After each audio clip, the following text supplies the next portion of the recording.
Good morning, everybody. It's been a long time, I know, so please forgive me. I've had this idea in my mind for a few days, or 3 weeks, I should say. I just haven't had the time to drop some notes down and share it with you guys.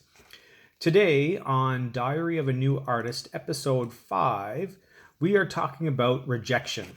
So, unfortunately, rejection is something that most of us are going to go through at least once or twice, perhaps more, in our journey of becoming a new artist. So let's dive into it. I've made a few points, so bear with me as I look down from time to time. Rejection is going to happen to everybody. It just does.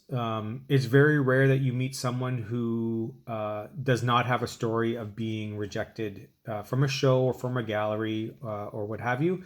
It just happens. And that doesn't mean that you're not a good artist. It just means that what that particular person was looking for is not you. Sounds harsh, but that's just the reality. You can be Picasso, but if the show that you're applying to doesn't really, lean towards that type of art, you're going to be denied entry. So one of my points is on that is be conscious of the type of show that you are applying to. When you're applying to a show, you want to do your homework. You want to read up about that show, where it is, what the market is like, what the typical client is like. And if you see that their past websites focus on traditional pieces and landscapes, farmhouses, that kind of stuff, outdoor kind of stuff, and you're doing fluid acrylic abstracts, chances are you might not be accepted into that show. But if you're applying for a show that's more modern, abstracts, really cool multimedia pieces that are on the edge of the new trends, and you're an artist who does traditional landscapes and oils, chances are you might not get into that show. But don't take it as we don't think you're talented. It just might not be the best fit for what they're trying to achieve. A second point on that element is that shows do their homework. So when you apply, they're going to look at your website. They're going to look at your social media.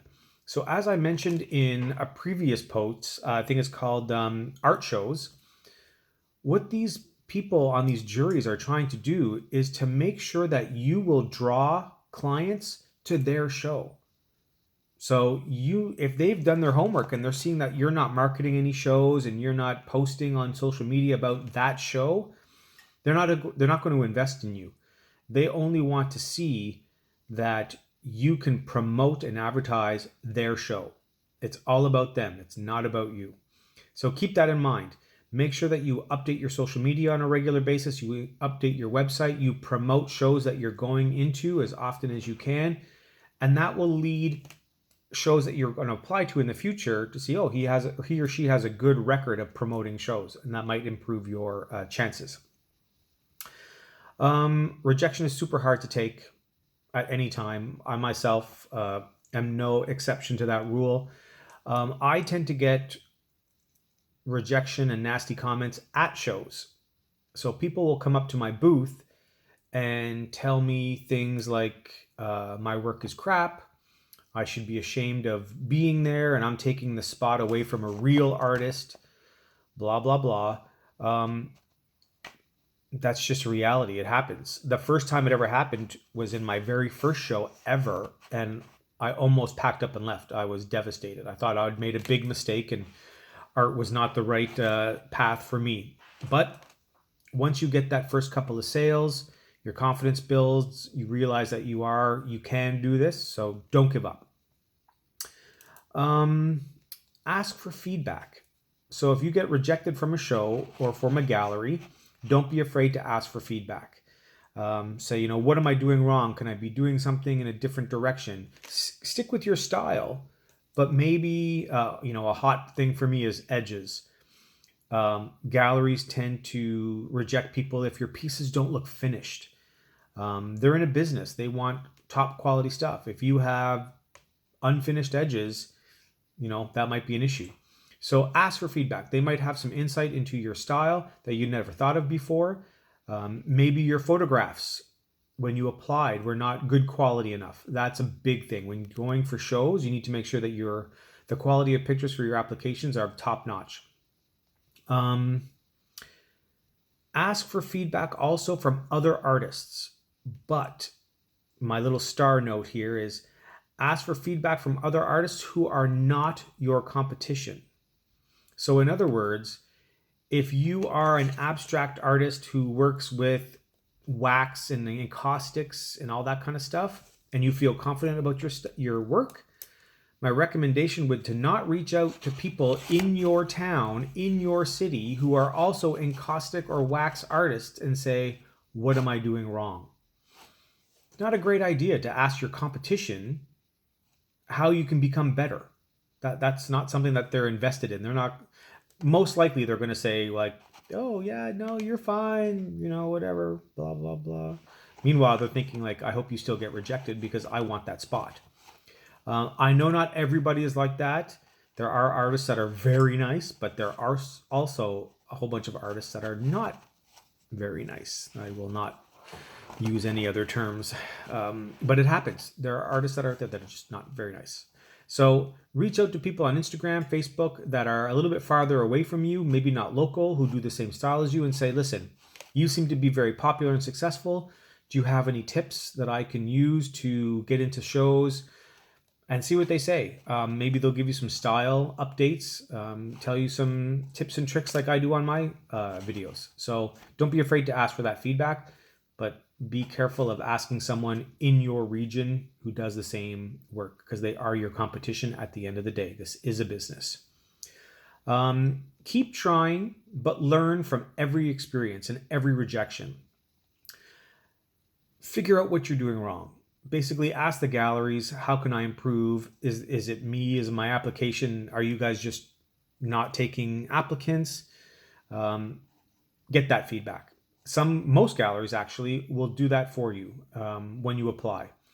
Same with the shows. Some people will ask for money. So my final point is don't pay for a critique. Critiques are so subjective. If you reach out to a gallery that's a traditional gallery and you're trying to sell abstracts and mixed media and you ask for a critique, they're not going to be very nice. They're going to say, this stuff is too modern, it's too easy to do, everyone's doing it, blah, blah, blah. That's not going to be very helpful for you. So ask for a critique from someone who knows your style, but certainly don't pay for it. Like, I wouldn't pay anybody to critique my stuff. Like, sorry. I have people that have bought my stuff. So I'm fairly certain that there are people out there who are interested in what I'm doing. Why would I have someone give me potentially negative advice?